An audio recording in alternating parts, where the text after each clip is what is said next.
Hello students, এর আগের দিন আমরা যে পার্টটা পড়েছিলাম সে পার্টের মধ্যে আমরা জানতে পেরেছিলাম যে কিভাবে প্রবলেমগুলো সলভ হচ্ছে। কিসের প্রবলেম? যে একটা যদি দৈর্ঘ্য থাকে তার উপর আধান ছড়িয়ে থাকে, একটা যদি ক্ষেত্রফল থাকে তার উপর আধান ছড়িয়ে থাকে, বা একটা যদি আয়তন থাকে তার উপরে আধান ছড়িয়ে থাকে, তাহলে কিভাবে আমরা সেই আধানগুলোর জন্য অন্য একটা বিদ্যুতের তড়িৎ কুলম্ব বল বের করব। এবার আজকে বেসিক প্রথম আমরা যে জিনিসটা জানবো সেটা হলো এই চ্যাপ্টারের মেইন জিনিস, যেটা দিয়ে চ্যাপ্টারের নামটাই করা হয়েছে, সেটা হলো তড়িৎ ক্ষেত্র বা তড়িৎ প্রাবল্য। এটা জানা প্রথম কাজ আমাদের। তাহলে আমরা এবার আজকে যেটা আমরা বললাম এখনই, তড়িৎ ক্ষেত্র বা তড়িৎ প্রাবল্যটা কি সেটা আমরা প্রথম জানবো। আমাদের চ্যাপ্টারের নামই হলো ইলেকট্রিক ফিল্ড। এবার আমরা একটু জানতে শুরু করি। বলছে যে কোনো একটা আধান আছে, এই আধানটার চারপাশে একটা অঞ্চল আছে। তাহলে আধানটার চারপাশে এই যে অঞ্চল আছে, এই অঞ্চলের মধ্যেই আধানটা অন্য কাউকে আকর্ষণ করতে পারবে বা বিকর্ষণ করতে পারবে। অর্থাৎ এই আধানের আকর্ষণ বা বিকর্ষণ ক্ষমতা এই অঞ্চলের মধ্যেই সীমাবদ্ধ। এই অঞ্চলটাকে এই আধানের তড়িৎ ক্ষেত্র বলবে। তাহলে তড়িৎ ক্ষেত্র কি?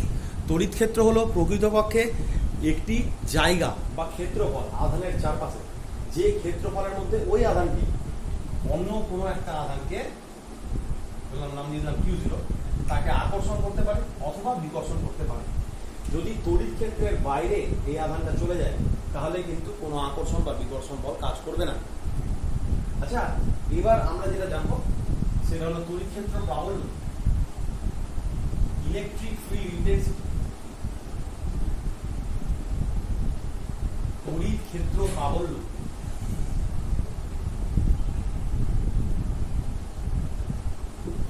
এই তড়িৎ ক্ষেত্রের মধ্যে আমি একটা +1 আধানকে রেখে দিলাম।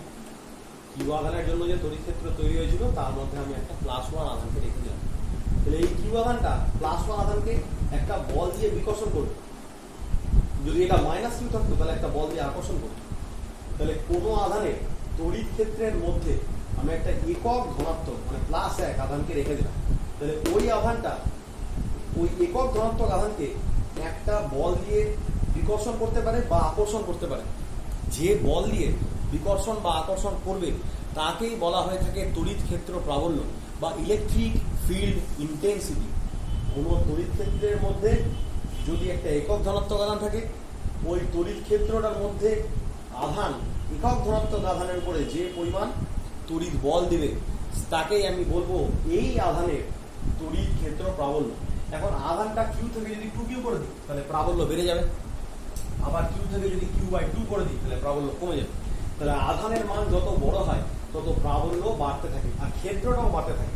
যত বড় আধান তত বেশি জায়গা জুড়ে আকর্ষণ বিকর্ষণ করবে, যত ছোট আধান আকর্ষণ বিকর্ষণ করার জায়গাটা ওর ততটা কমে যাবে। ঠিক যেরকম পৃথিবীর মহাকর্ষ ক্ষেত্রের মধ্যে কেবলমাত্র চাঁদ পড়ছে, চাঁদকে পৃথিবী ঘোরাচ্ছে, কিছু উল্টো। কিন্তু সূর্যর আকার এতটা বড় যে মহাকর্ষ ক্ষেত্রের মধ্যে গোটা সৌরজগৎ অর্থাৎ 9টা গ্রহ পড়ে যাচ্ছে, যারা ওকে ক্রমাগত প্রদক্ষিণ করছে। ওই গ্রহের চারপাশে আবার কিছু উপগ্রহ আছে, সবাইকে সূর্য কিন্তু স্টিমুলেট কন্টিনিউয়াসলি করে যাচ্ছে। তার কারণ আকার। ঠিক আধানের ক্ষেত্রে ওই জিনিসটা খাটে। আধানের আকার যত বড় হবে আধান তত বেশি পরিমাণ অন্য আধানকে আকর্ষণ করবে, তত বেশি জায়গায় জুড়ে আকর্ষণ করবে। আধানের পরিমাণ যত ছোট হবে তত আকর্ষণের পরিমাণও কমতে থাকবে, জায়গার পরিমাণও কমতে থাকবে। এবার কুলম্ব বলের সাথে তড়িৎ ক্ষেত্রের সম্পর্ক আমরা বের করব। আচ্ছা, একটা আধান ছিল Q আর একটা আধান আছে Q0। তাহলে তাদের মধ্যে দূরত্ব আমি ধরলাম R। তাহলে আমরা আগের দিন পড়েছিলাম যে ক্রিয়াশীল কুলম্ব বল হয় Q × Q0 হয় R²। আর SI পদ্ধতি নিলে একটা 1/4πε0। আমি ওটাকে অ্যাভয়েড করার জন্য সিজিএস পদ্ধতি নিলাম, কারণ SI ওটা নিতে হতো, এটা আমরা সিম্পল হবে। তাহলে Q আধান +Q0 আধানের উপরে এটা কুলম্ব বল দেয়। এখন আমি Q0 আধানটাকে সরিয়ে দিলাম, এই Q0 আধানকে রাখলাম আর Q এর জায়গায় একক আধান দিলাম। Q0 কে রাখলাম আর Q এর জায়গায় একক আধান রাখলাম। তাহলে এদের দুজনের, তাহলে Q0 একের উপর কত বল দিবে? Q0 একের উপর যে বল দিবে সেটা হবে 1 × Q0 / R²। বা আমাদের প্রকৃতপক্ষে লেখা উচিত যে Q0 কে দিয়ে হচ্ছে Q0 × 1/R²।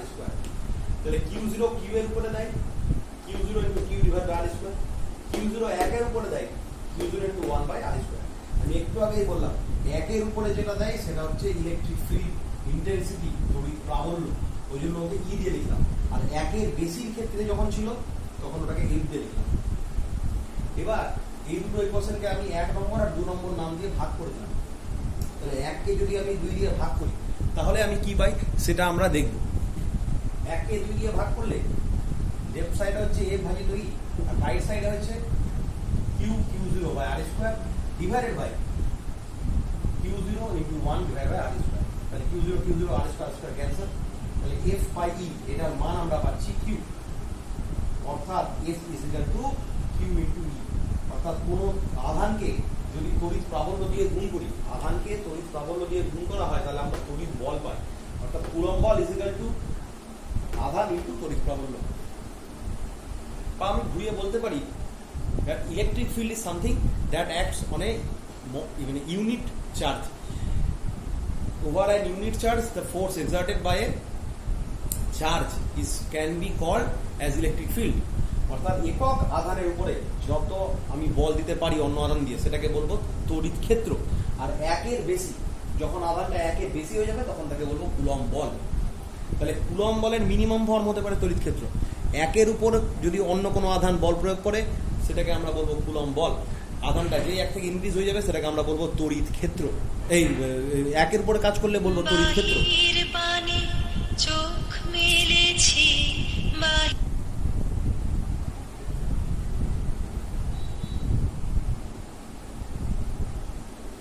তাহলে তড়িৎ ক্ষেত্র আর কুলম্ব বলের মধ্যে আমরা সম্পর্ক জেনে গেলাম।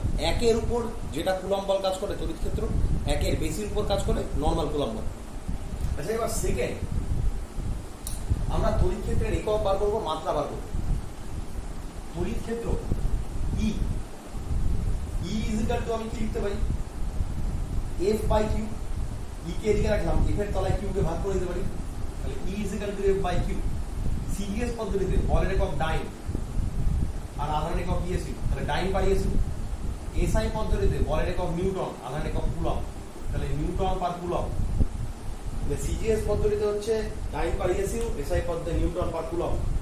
আচ্ছা, কথা হলো যে তড়িৎ ক্ষেত্রের আরেকটা একক হয় ভোল্ট পার মিটার। এই ভোল্ট পার মিটার এককটা কিভাবে হয় আমরা যখন তড়িৎ বিভব চ্যাপ্টারটা জানবো, ইলেকট্রিক পোটেনশিয়াল, তখন আমরা জানবো। কারণ ভি ফর ভোল্টেজ, আগে আমাকে ভোল্টেজকে ভালো করে জানতে হবে, তারপরে আমি ওটার সাথে তড়িৎ ক্ষেত্রের সম্পর্কটা বুঝে যাবো। এটাও একটা একক হয় ভোল্ট পার মিটার, কিন্তু এটা আমরা পরের চ্যাপ্টারে গিয়ে জানবো। এখন বর্তমান নিউটন পার কুলম্ব এবং ডাইন বাই ইএসি যতরকম সিজিএস আর এসআই পদ্ধতিতে আমরা তড়িৎ ক্ষেত্রের একক হিসেবে নিয়ে থাকবো। আচ্ছা, একক বার করার পরে আমাদের ন্যাচারাল যেটা কাজ সেটা হলো মাত্রা বার করা। তাহলে E is equal to Newton per coulomb. Newton হলো বল, বলের মাত্রা mLT টু দি পাওয়ার -2। আর আধান কুলম্ব, আধানের মাত্রা I ইনটু T, আগের দিনই বলেছিলাম। তাহলে E এর মাত্রা কি হবে m I inverse L T to the power -3। -2 ছিল, এখানে 1 উঠলে -1 হয়ে যাবে, তাহলে এইটা হবে E এর মাত্রা। Dimension of electric field. এবার নেক্সট আমরা আবার তড়িৎ ক্ষেত্র বার করতে যাব। এইবার তড়িৎ ক্ষেত্র বার করব আমরা একটা পরিবাহী গোলক নিয়ে নিলাম, স্ফেরিক্যাল কন্ডাক্টর, বাংলায় বলা হচ্ছে পরিবাহী গোলক। আচ্ছা, গোলকটা হলো হলো মানে ফাঁপা। এরকম গোলকের মধ্যে যদি আধান দেওয়া হয়, ধরলাম এই গোলকটাকে আমি +Q আধান দিলাম, তাহলে গোলকটা যেহেতু ফাঁপা, তাহলে এর ভিতরে কিন্তু কোনো আধান থাকতে পারবে না। ফাঁপা জিনিস মানে তো ভেতরটা ফাঁকা, ফাঁকা মানে বায়ু আছে বা কিছুই নাই, তাহলে কোনো যেখানে শূন্য স্থান, কোনো মিডিয়াম নাই, সেখানে কোনো আধান থাকতে পারে না, সেখানে তড়িৎ ক্ষেত্রেও শূন্য হয়। আচ্ছা, এইবার তাহলে এই আধানটা যদি দিয়ে দিই, তাহলে ভিতরে যদি না থাকতে পারে তাহলে আধানটার তলে থাকবে, কারণ বাইরের তলে এবং ভেতরের তলে আধানটা ছড়িয়ে যাবে। ভেতরের তলে প্রকৃতপক্ষে থাকে না, কেন আমরা পরে জানবো, গাউস জানার পরে। বাইরের তলে আধানটা ছড়িয়ে যাবে।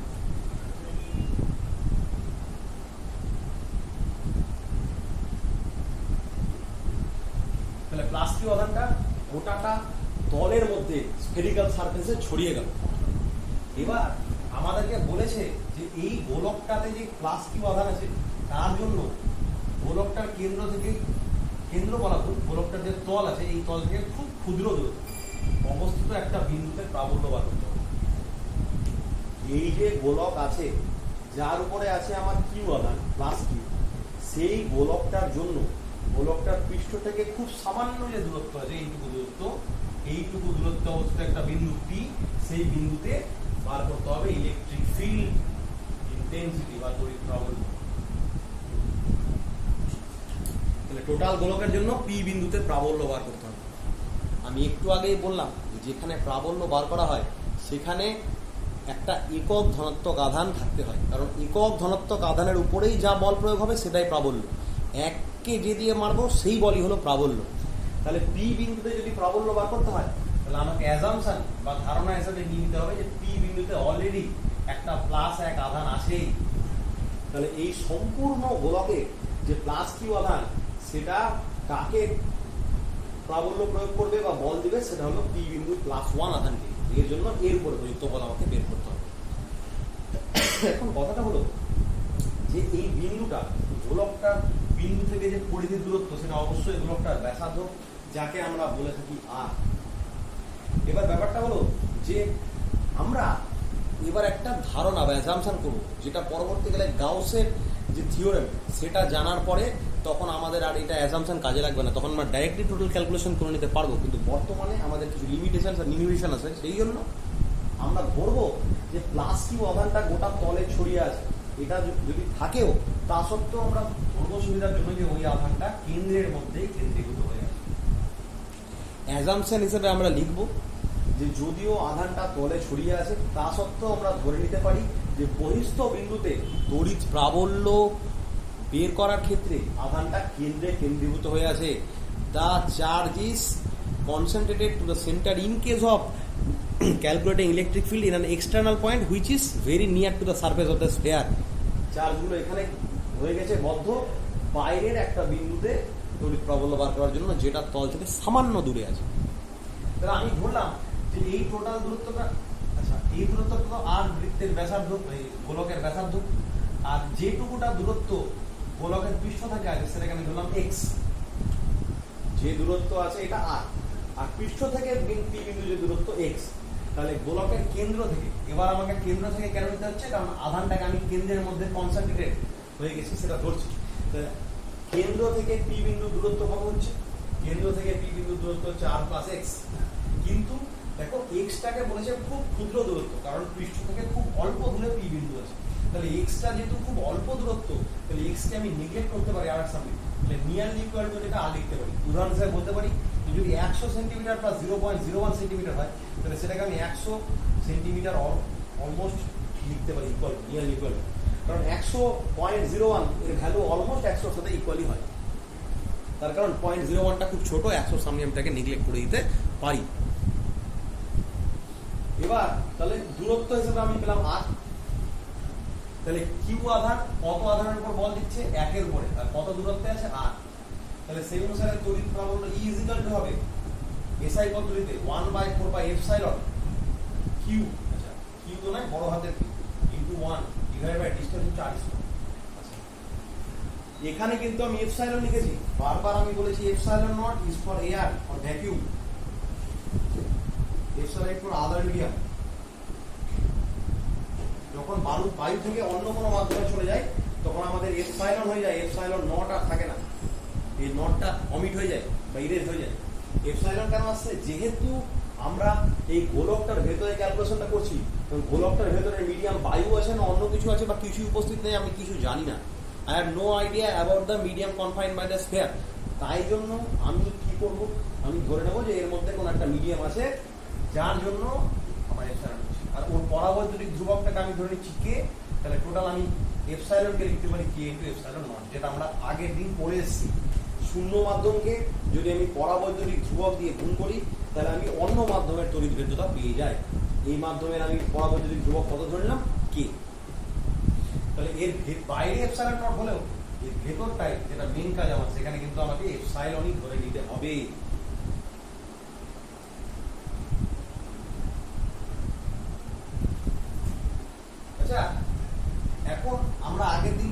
সিগমা আধানের তলমাত্রিক ঘনত্ব সারফেস চার্জ ডেনসিটি, অর্থাৎ একক ক্ষেত্রফলের উপর কতটা আধান থাকে। তাহলে টোটাল এখানে আমার আধান আছে কিউ, আর আমি ধরে নিচ্ছি গোলকটার যে সমগ্র তলের ক্ষেত্রফল সেটা এস। তাহলে গোলকের আধানকে তার সমগ্র তলের ক্ষেত্রফল দিয়ে ভাগ করলে আমি আধানের তলমাত্রিক ঘনত্ব বা সারফেস চার্জ ডেনসিটি পাই। গোলকের ঘনত্ব আমি ধরে নিচ্ছি তলের যে ক্ষেত্রফল সারফেসের গোলকটা টোটালটা, সেই ক্ষেত্রফল এস, আর টোটাল আধান তো কিউ লিখেছি। তাহলে তলমাত্রিক ঘনত্ব হচ্ছে কিউ বাই এস, আমরা পড়েছি মোট আধানকে মোট ক্ষেত্রফল দিয়ে ভাগ করা হয়। কিন্তু একটা জিনিস আমাদের দেখতে হবে যে কিউ ইজ ইকুয়াল টু লিখতে পারি সিগমা ইনটু এস। কি দেখতে হবে সেটা একটু বলি। আমরা জানি গোলকের টোটাল সারফেস এরিয়া কত হয়, আর রেডিয়াসের গোলকের বা আর ব্যাসার্ধের গোলকের সারফেস এরিয়া হয় 4 পাই আর স্কোয়ার, আমরা ক্লাস 10-এ পড়ে এসেছি। তাহলে এস এর জায়গায় আমরা লিখতে পারি গোলকের সমগ্র তলের ক্ষেত্রফল বা টোটাল সারফেস এরিয়া 4 পাই আর স্কোয়ার। এই কিউ এর মানটা এই জায়গাটায় আমরা রিপ্লেস করে দিতে পারি। যদি আমরা রিপ্লেস করি তাহলে কি আছে দেখি, আমি এটাকে মিটিয়ে দিচ্ছি। তাহলে যদি আমরা ওটাকে রিপ্লেস করি তাহলে কি পাবো আমরা একটু দেখে নিই। আমরা দেখবো E is equal to প্রথমে 4 পাই এপসাইলন এর জায়গায় আমরা লিখবো k into epsilon naught, Q এর জায়গায় বসাবো pi r square divide by r square. 4 pi r square cancel. তাহলে ই এর মান বেরোচ্ছে উপরে সিগমা, নিচে থাকছে কে, নিচে থাকছে এপসাইলন নট সিগমা, এটাকে আমরা বলেছি সিগমা। তাহলে উপরে থাকছে সিগমা, নিচে হচ্ছে কে ইনটু এপসাইলন নট। এটাই হচ্ছে একটা গোলকের মোট প্রাবল্য। কোন ক্ষেত্রে? যে ক্ষেত্রে আমরা ধরে নিব যে গোলকটা পরিবাহী পৃষ্ঠের খুব কাছাকাছি অবস্থিত হয়ে আছে, বিন্দুটা গোলকটা বলা হয় বিন্দুটা। আর যদি ভেতরের মাধ্যমটা বায়ু বা ভ্যাকুয়াম হয় তাহলে কে এর জায়গাতে 1 বসিয়ে দেবো, কারণ বায়ু হলে পরাবর্তী ধ্রুবক 1 হয়ে যায়। সেই অনুসারে ই ইকুয়াল হবে সিগমা বাই এপসাইলন নট, তখন 1 এর কোনো ভ্যালু থাকবে না। তাহলে এটা হবে এয়ার বা ভ্যাকুয়ামে। আর যদি আদার্স মিডিয়ামে চলে যায়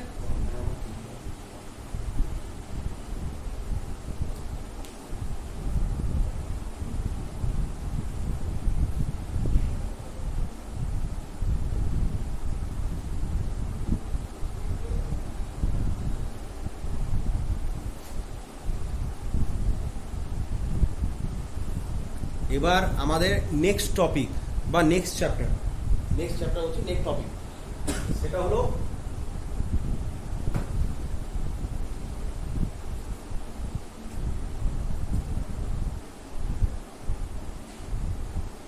ইলেকট্রিক লাইনস অফ ফোর্সেস, যাকে আমরা বাংলায় বলি তড়িৎ বলরেখা। তড়িৎ বলরেখাটা কি?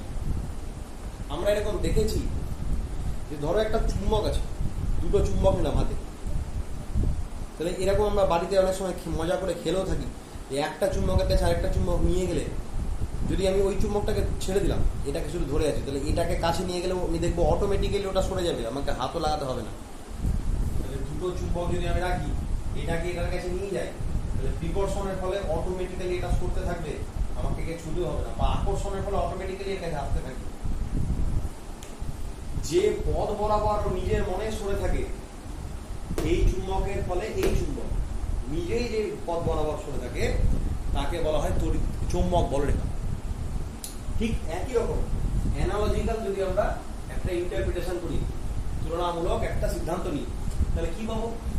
একটা বড় আধান নিয়েছি, যে আধানের কাছাকাছি একটা একক ধনাত্মক আধান ছিলাম, আমরা একক নিয়ে নিচ্ছি, অন্য কোনো আধানও রিপ্লেস করা যেতে পারে, কিন্তু প্রকৃতপক্ষে এককই ধরা হয় যে প্লাস কিউ আধান এই একক ধনাত্মক আধানটার উপরে এমন একটা বল দিল যে বলের ফলে এই ধনাত্মক আধানটা নিজেই একটা পথ বরাবর গমন করবে।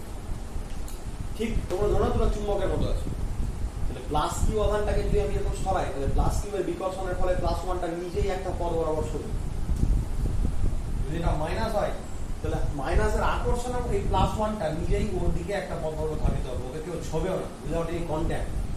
তাহলে কোনো একটা আধানের প্রভাব একটি একক ধনাত্মক আধানের উপর পড়লে সেটি নিজেই যে পথ বরাবর গমন করে আমরা যদি একটি কাল্পনিক রেখা দিয়ে ওই পথ থেকে সংযুক্ত করি, তাহলে তাকেই আমি বলবো ইলেকট্রিক লাইনস অফ ফোর্সেস বা তড়িৎ বলরেখা।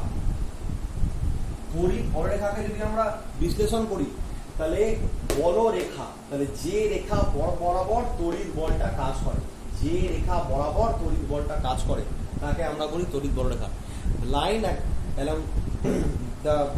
along which the electric field is exerted on a charge, the line along which the electric field is exerted on a charge, এটা আমরা বলতে পারি।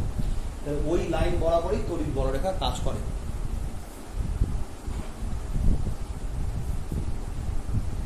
তড়িৎ বলরেখা তার মানে তড়িৎ বল বা তড়িৎ ক্ষেত্র যেদিকে কাজ করে সেটার দিক বোঝে।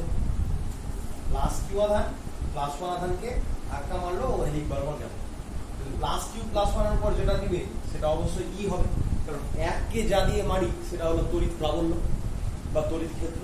তাহলে প্লাস কিউ আধান যদি এটাকে ফেলে তাহলে এটা যে পদ বরাবর যাবে সেটা প্রকৃতপক্ষে তড়িৎ ক্ষেত্রেরই বা তড়িৎ প্রাবল্যেরই দিক নির্দেশ করে। তাহলে আমরা ইন্টারপ্রিটেশনে আসতে পারি যে তড়িৎ বলরেখা হলো তড়িৎ প্রাবল্যেরই দিক,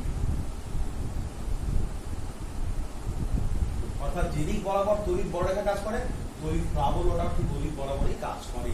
তাহলে তড়িৎ বলরেখা প্রকৃতপক্ষে কিছুই নয়, তড়িৎ প্রাবল্যটা কোন দিক হয়ে যাচ্ছে সেটাকেই রেখা দিয়ে আমি দেখাতে যদি পারি তাহলে তাকেই আমি বলবো তড়িৎ বলরেখা বা ইলেকট্রিক লাইনস অফ ফোর্সেস। এই জন্য বলা হচ্ছে যে কোন স্থানে যদি তড়িৎ ক্ষেত্র কাজ করে, ধরলাম এই বরাবর তড়িৎ ক্ষেত্র মানে একটা তড়িৎ বলরেখা যাচ্ছে, সেই বলরেখার উপর একটা বিন্দু নিয়ে সেখানে আমি স্পর্শ রাখলাম tangent over an electrical lines of forces, তড়িৎ বলরেখার উপর একটা বিন্দুতে স্পর্শক রাখলাম, তাহলে বলে যে এই স্পর্শকটা তড়িৎ ক্ষেত্রের দিক নির্দেশ করে। ঠিক যেরকম আমরা যদি পড়েছিলাম ক্লাস 11 বৃত্তপথ বরাবর যদি কোনো বস্তু ঘুরে তাহলে একটা বিন্দুতে আমি স্পর্শক নিলাম, তাহলে এই স্পর্শকটা বেগের অভিমুখ নির্দেশ করে না, কারণ বস্তুটা ছিঁড়ে গেলে এদিক বরাবরই যাবে। ঠিক একই রীতি যদি কোনো তড়িৎ বলরেখার উপর আমি একটা বিন্দু নিই আর তাদের স্পর্শক আঁকি, স্পর্শকটার দিক আর তড়িৎ ক্ষেত্রের দিক একই হবে। এটাও আমাকে প্রমাণ করে বোঝায় যে তড়িৎ ক্ষেত্রের দিকটা বোঝাবার জন্যই তড়িৎ বলরেখার সৃষ্টি হয়েছে। তাহলে তড়িৎ বলরেখা যেদিকে কাজ করে তড়িৎ ক্ষেত্র সেদিকেই কাজ করে। এবার তড়িৎ বলরেখার কিছু ধর্ম হলো properties of electric lines of forces.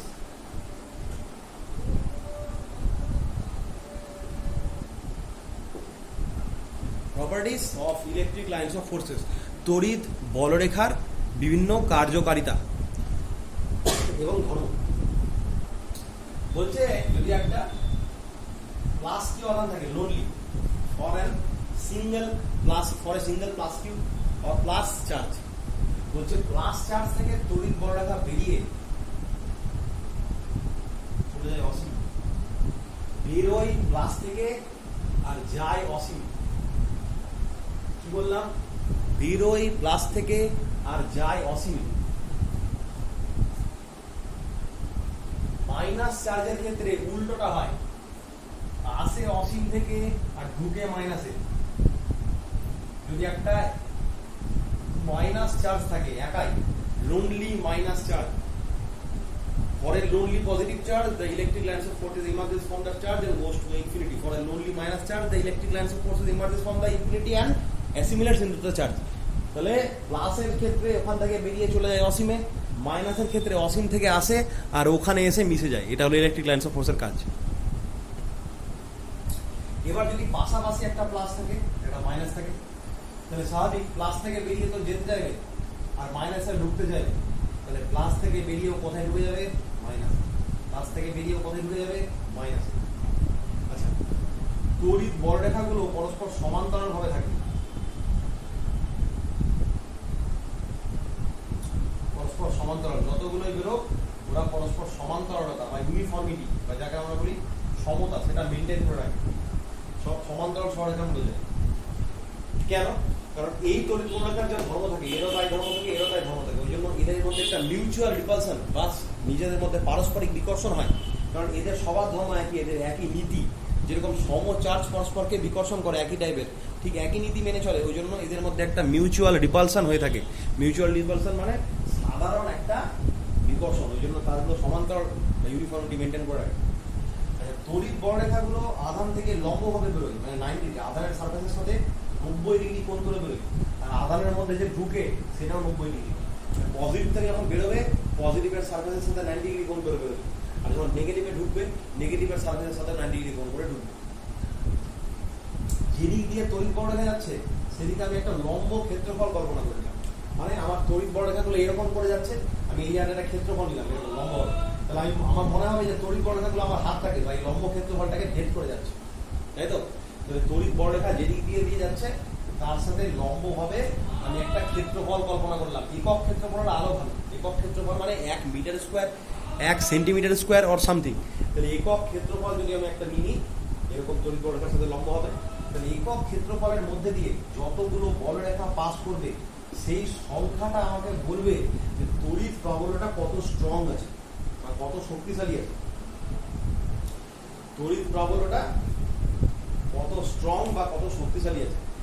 ধরো দেখো এখন যদি তিনটা, এখন আমি একটা ক্ষেত্রফল নিলাম যার মধ্যে তিনটা তড়িৎ বলরেখা পাস করছে, তাহলে আমি বলবো তড়িৎ বলরেখাটা ভালো। যদি এখন একটা হয়ে যায় তাহলে তড়িৎ বলরেখাটা দুর্বল। যদি আরো কটা হয়ে যায় 5টা 6টা 10টা 12টা তখন বলবো তড়িৎ বলরেখাটা ভেরি স্ট্রং। তড়িৎ বলরেখা বলা ভুল, তড়িৎ ক্ষেত্র। তাহলে তড়িৎ ক্ষেত্রের সাথে লম্ব হবে কোনো তল মিলে, তার মধ্যে দিয়ে যত বেশি সংখ্যক তড়িৎ বলরেখা যায় সেই সংখ্যাটা যত বাড়ে তত তড়িৎ বলরেখা বা তড়িৎ ক্ষেত্রটা স্ট্রং হয়, আর যত সংখ্যা কমে ক্ষেত্রফলের মধ্যে তত তড়িৎ ক্ষেত্র দুর্বল হয়।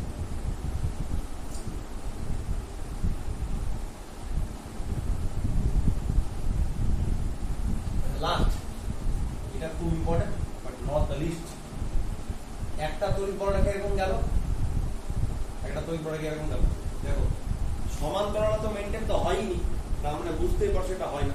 এর থেকে আরেকটা কারণ কি যেটা আমাদের জানতে হবে, দেখো তড়িৎ বলরেখা দুটো যে বেরিয়েছে তারা এই বিন্দুটায় পরস্পরকে ছেদ করছে। আমি ছেদ বিন্দু যদি নিই তাহলে ওই বিন্দু দিয়ে দুটো তড়িৎ বলরেখার উপর দুটো স্পর্শক আঁকা যাচ্ছে, প্রথম তড়িৎ বলরেখার উপর এদিকে আর দ্বিতীয় তড়িৎ বলরেখার উপর এদিকে। তাহলে একটাই ছেদ বিন্দু দিয়ে দুটো তড়িৎ বলরেখার উপরে দুটো স্পর্শক আঁকতে পারছি, একটা এদিকে একটা এদিকে। তার মানে এই বিন্দুতে এদিকেও একটা তড়িৎ ক্ষেত্র কাজ করছে, এদিকেও একটা তড়িৎ ক্ষেত্র কাজ করছে। তাহলে দুটো তড়িৎ বলরেখা যদি পরস্পরকে ছেদ করে একটা বিন্দুতে, তাহলে সেই বিন্দুতে আমি দুটো তড়িৎ বলরেখার উপর দুটো স্পর্শক আঁকতে পারছি।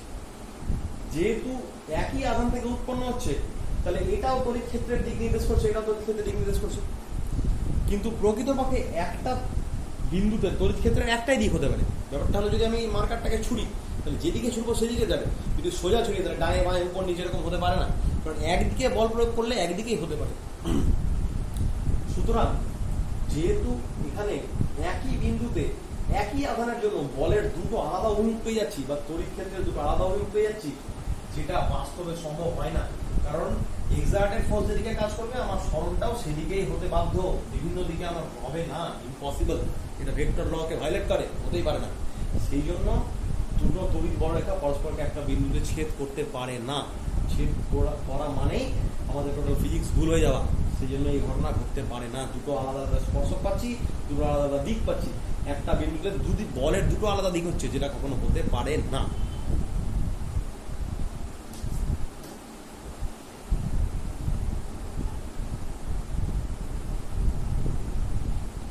এরপরে আমরা যে জিনিসটা জানবো সেটা হলো ইলেকট্রিক ডাইপোল, তড়িৎ দ্বিমেরু।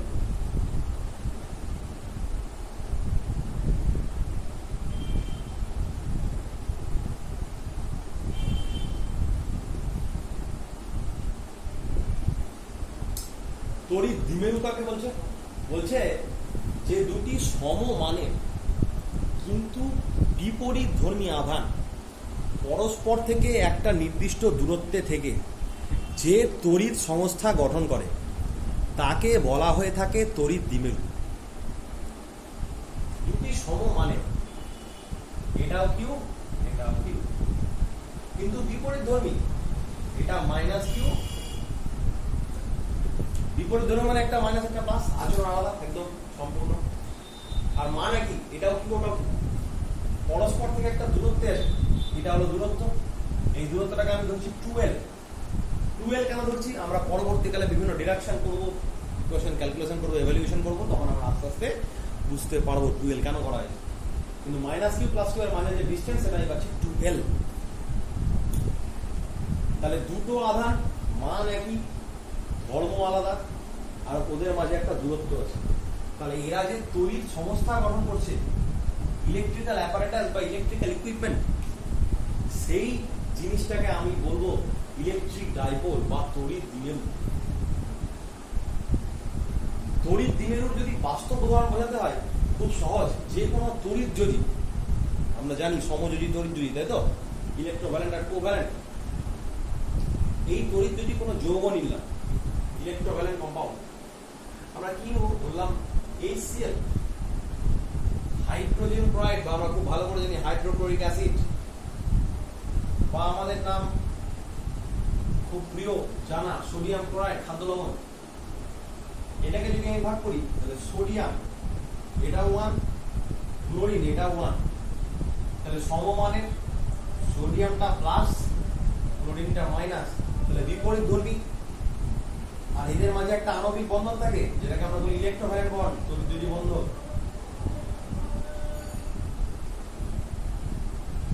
এই ইলেকট্রোভ্যালেন্ট বন্ডটা কার জায়গায় কাজ করছে? 12 এর।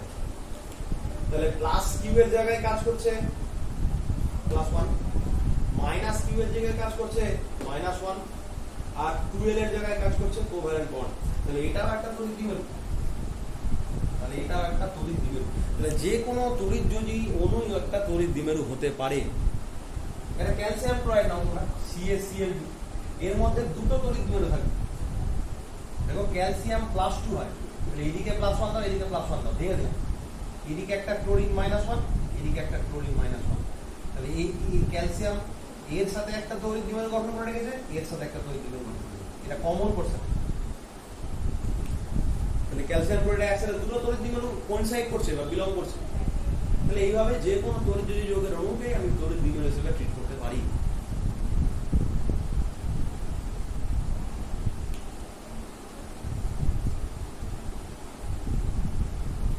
নেক্সট, তড়িৎ দ্বিমেরু একটা জিনিস জানতে হয়, তাকে বলা হয় তড়িৎ দ্বিমেরু ভ্রামক।